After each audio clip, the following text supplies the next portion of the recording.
We are in a Uffizi gallery in Florence and we are looking at Verrocchio painting of the baptism of Christ. So we see Saint John on right baptizing Christ. This is simultaneously the moment that Christ's divine nature is revealed. And we see that in the Holy Spirit in the hands of the God above. What's especially fun about this painting is that Leonardo was one of his students. And Leonardo painted some part of this painting. Because we think about Leonardo as the master of the High Renaissance, he's just one of the students and apprentices, working in his workshop and often do some of less critical elements. Leonardo painted one of the angels when he was young while in Verrocchio's workshop. This is to think about one of the angel as an early Renaissance angel and the other angel as a high Renaissance angel. Leonardo's angel as a high Renaissance angel because it's really Leonardo who invented the style of the high Renaissance.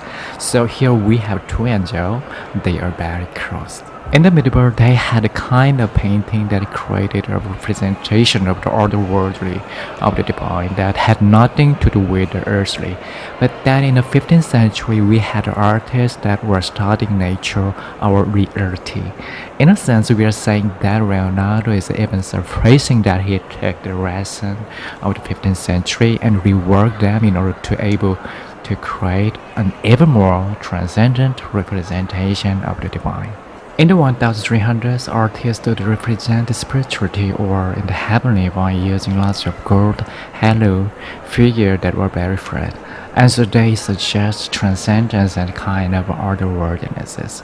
So what Leonardo doing is he keeping on all of those lessons of the early Renaissance of how to make the human figure look real, using modeling, giving the figure a sense of weight and gravity, giving the figure a sense of three-dimensionality. But it's not just the ideal beauty of the figure that suggests that kind of the transcendent and spirituality.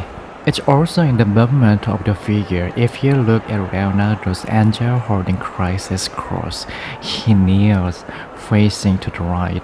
His shoulder twists slightly to the left, his head leans back and up. And it's an incredibly complex pose.